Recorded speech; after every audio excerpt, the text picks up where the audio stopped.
Hello, everybody. Scott Golden here with the Superstars of Wrestling review series for May 2nd, 1987.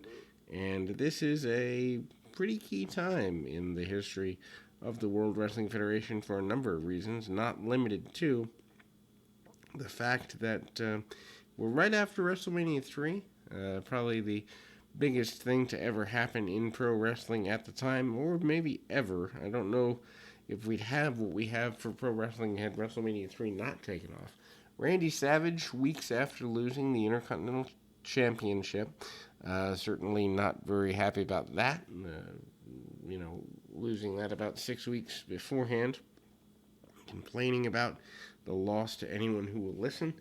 Jesse Ventura is phenomenal here as he is carrying on pretty convincingly about the challenges of everything associated with not being able to be at 100% in his world and not being the champion any longer, obviously. And so, anyway, we kind of see Savage get peppered by SD Jones, and Jones hits a few shots on him and all of that. On the outside, Savage bumps around for him, as he often is wont to do. And obviously, Jesse Ventura says that Savage's Intercontinental Championship was stolen from him due to the interference of George Steele. They talk about a Saturday night's main event, even that night, I believe, where Steele and Savage are going to go at it in a lumberjack match. Savage sends SD Jones to the outside and then goes to the top rope with a double axe handle to the floor. Certainly a pretty big deal there. And Savage goes nuts after a win there. And now we go to the highlight package done by Craig DeGeorge. DeGeorge is a guy who was around for about a year and a half, something like that, in 87, 88, and he later comes back as part of the original XFL as an announcer. He highlights the attack by Hercules Hernandez, otherwise known as just Hercules, against Billy Jack Haynes at WrestleMania 3 with the chain post-match. Billy Jack not happy and says that they never did settle their issue with one another about the benefit of the stitch, the full Nelson. And Haynes says that he's had over 30 stitches put in his head, and he's certainly not happy with that. Johnny V, otherwise known as Johnny Valiant, manager at this point, former manager, the man he's going to face this week, Brutus the Barber Beefcake. Of course, the Barber name coming on the heels of WrestleMania 3. Beefcake brought down to cut the hair of Adrian Adonis after the Roddy Piper-Adrian Adonis match. And the Barber name continues to be Beefcake for several years, probably his most known gimmick, even though he'd been using the Brutus Beefcake name for about 3 years before that. Adding the Barber to it is what made it meaningful. Barber doesn't look too great in the match, but at the same time, he does get some body slams, punches, kicks, and the sleeper hold. Does take some hair off of Johnny V, and that makes the fans happy. Gets the character over, and la-di-da, there you go. Brutus the Barber Beefcake is further cemented as a main character for the next several years. Here in as the sound kicks on my watching device there. Sorry about that. And that is where we're going. The sound in the background was not my intention, but we'll leave that in because, well, human beings happen. And so anyway, Beefcake manages to cut the hair and shave the hair of Johnny V. We are going to a Event Center style promo although those are just stand-up promos.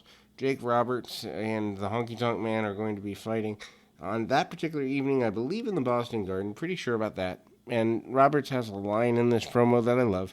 The one who wins in life is the man who dies with the most toys. Brilliant line. Jake Roberts, probably one of the best on the mic ever, at least in my opinion. And he certainly is a guy who, without a doubt, has everything necessary to have been one of the biggest stars of all time had he not had the substance issues he had. Killer Khan is out next with Mr. Fuji. Khan had been here in the early 80s, 81, 82, actually breaking the ankle, or getting credit for breaking the ankle, of Andre the Giant, but he returns here for 6 to 9 months, something like that. He's gone by 88, so he's not here terribly long. But, punch, kick, and the like. He is fodder for Hulk Hogan. Has a run with Hogan around the loop for a little bit. And speaking of Hogan, Hogan is going to be facing, I believe at the Boston Garden that night, Harley Race, who is in a promo after this match. A couple things of note. Finish for Khan is the top rope knee drop. They're getting him ready for Hogan, but not quite there yet. Second thing of note is that Khan has a vicious backbreaker worth seeing if you haven't seen it before. Anyway, at least on that particular enhancement talent, Gene Okerlund has to act like an idiot, pretending not to know who Harley Race is. And Harley Race actually turns to him and says, I could stand here and talk for an hour about the things I've already done, but tonight I'm going to take Hulk Hogan out once and for all. Then we go to a little mini promo, for lack of a better term.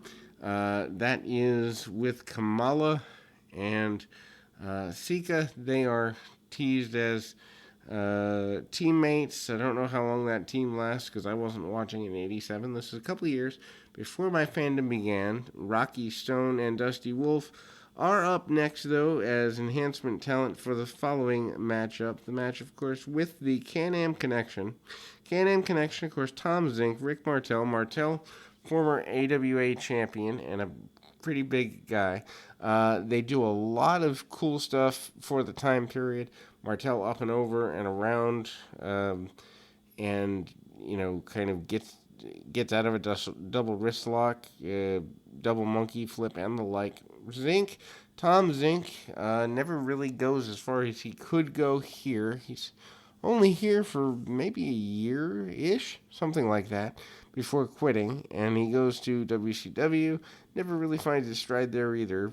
This is probably the best shot he has, but he flakes on Martel, which leads to the formation of Strikeforce later this year, and ultimately leads to the history between Santana and Martel, both as a team and as rivals. So anyway, the Can-Am Connection still here, double drop kicks and just major drop kicks. To be fair,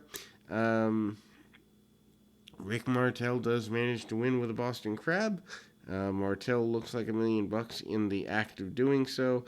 Then we see Blackjack Mulligan, the father of Barry and Kendall Windham, the grandfather of Bo Dallas and Bray Wyatt, cutting a promo about Ron Bass leaving his wife alone. Just a really awkward inset promo. I guess they had some history or doing something there. Speaking of history, Ken Patera is up next. He's showing being in jail, and he actually legitimately was in jail for a couple of years off throwing a brick through a McDonald's window. But they turn it into a storyline where Bobby Heenan, who had been managing Patera prior to his incarceration, had turned his back on him. Heenan begs off, says that Patera's his own man, what's the big deal? And then they do a debate middle of the ring. Ken Patera, former Olympian, says that he is proud that he has a second chance. Heenan, they actually censor most of what Heenan says, so I don't know if that was just for added effect, which is what I've always assumed, or whether he actually says something that could have gotten them in trouble. I don't know. What I do know is that Patera beals Heenan with a belt across the ring by the neck, which is just brutal looking back at it, especially when you know further that Bobby Heenan had a neck injury from 1983 that he later would need surgery on, but taking this bump is huge.